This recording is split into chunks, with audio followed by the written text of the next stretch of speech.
অভিভাবকবৃন্দ এবং আমার প্রিয় শিক্ষার্থীরা, আজকে এইখানে আমরা যে অনুষ্ঠানটা করতে পেরেছি এত সুন্দরভাবে সুশৃঙ্খলভাবে, এটা হচ্ছে ফ্রন্ট এন্ড। ব্যাক এন্ডে অনেক অনেক পরিশ্রম করতে হয় আমাদের যারা সহকর্মী আছে তাদের প্রধান হচ্ছেন অ্যাডভোকেট ইমরান, যিনি কেপিআর এর মূল পরিচালক। আমরা অ্যাডভোকেট ইমরানের জন্য একটা জোরে করতালি দিব। পরিচালক আছেন মুনমুন, তিনি ব্যাক এন্ড সামলান। কারণ প্রতিটা গার্ডিয়ানের সাথে আমাদের যোগাযোগ করতে হয়, প্রতিটা স্কুলের শিক্ষকদের সাথে যোগাযোগ করে আমরা এই অনুষ্ঠানটা আজকে করতে যাচ্ছি। গাজীপুরের 100 স্কুল এই প্রতিযোগিতায় অংশগ্রহণ করেছে। প্রায় 2000 আর্টিস্ট এখানে অংশগ্রহণ করেছে। এই যে অনুষ্ঠানটা চলছে, এটা হচ্ছে দ্বিতীয় অনুষ্ঠান। ম্যাডাম প্রথম অনুষ্ঠানেও ছিল, দ্বিতীয় অনুষ্ঠানেও আছে। আজকে 800 বাচ্চাকে আমরা এখানে পুরস্কৃত করব। কেপিআর 800 বাচ্চাকে, গাজীপুরের 2000 এর মধ্যে 800 চিত্রাঙ্কন নির্বাচিত হয়েছে এবং তাদের এই 800 জন মধ্যে আপনাদের বাচ্চারা রয়েছে।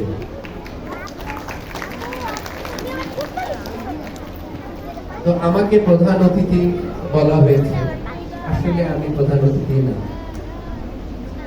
আমি একজন কেপিআর এর কর্মী এবং আমি এখানে বক্তব্য দিতে পারছি যাদের জন্য, তারাই হচ্ছে আজকের প্রধান অতিথি, যারা আজকে পুরস্কার পেয়েছে। আমি সবাইকে দাঁড়ানোর জন্য অনুরোধ জানাচ্ছি। যারা পুরস্কার পেয়েছো সবাই দাঁড়াবে।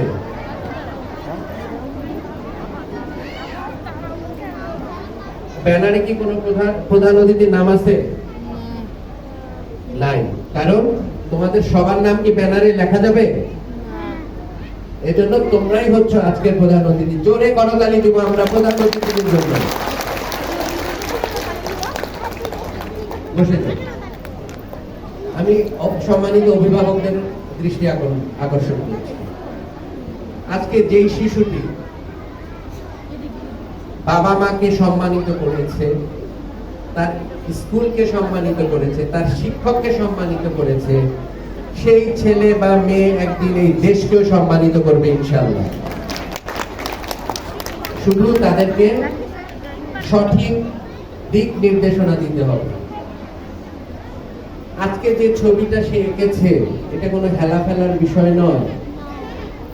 আমরা শিক্ষকরা নিজেরাই স্বীকার করেছেন যে আমরা আসলে ক্লাসে যা শিখাই তার অনেক বেশি শেখানোর সুযোগ রয়েছে বাবা মায়ের। কারণ স্কুলে থাকে 4 ঘন্টা বা 6 ঘন্টা, বাকি সময়টা বাবা মায়ের কাছে থাকে।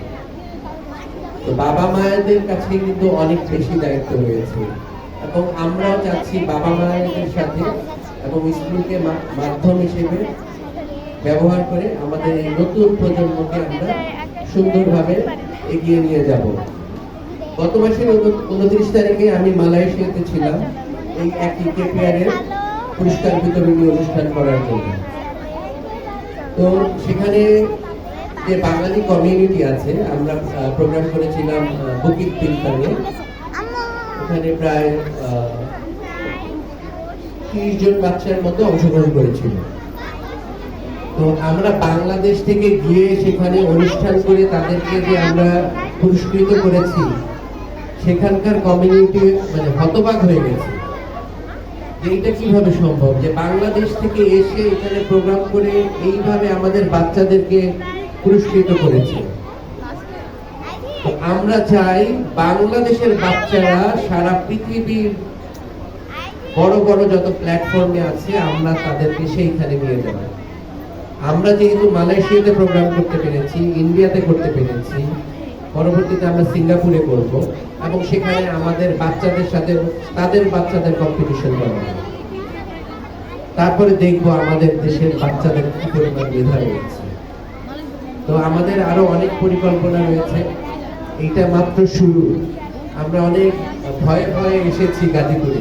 আমরা প্রায় 10 বছর ধরে ঢাকা শহরে প্রোগ্রাম করেছি। ঢাকা শহরের প্রতিটা স্কুলে কেপিআর এর চিত্রাঙ্কন প্রতিযোগিতায় অংশগ্রহণ করে। তো আমরা এবার সাহস করে গাজীপুরে এসেছি, দেখি গাজীপুরের কি অবস্থা। ইনশাল্লাহ আমরা অনেক ভালো রেসপন্স পেয়েছি এবং ভবিষ্যতে আরো ভালো রেসপন্স আশা করছি আপনাদের কাছে।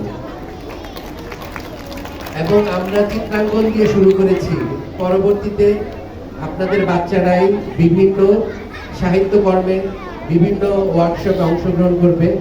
কেপিআর এর যে পত্রিকা রয়েছে সেই পত্রিকায় তাদের লেখা ছাপা হবে, ছবি ছাপা হবে, তাদের গল্প, তাদের নাটিকা, যা কিছু সুন্দর, যা কিছু প্রতিভা বিকশিত করে তাই আমরা প্রকাশ করব সেই পত্রিকার মাধ্যমে। তো আর বেশি কথা বলতে চাচ্ছি না, আমাদের হাতে সময় নাই। শুক্রবার সবাইকে আবারও শুভেচ্ছা এবং অভিনন্দন। বিশেষ করে আমাদের শিক্ষক মন্ডলী কষ্ট করে এসেছেন, এই শুক্রবার দিন আমাদেরকে সময় দিয়েছেন। সবাইকে আবারও শুভেচ্ছা জানিয়ে আমার বক্তব্য শেষ করছি। ধন্যবাদ।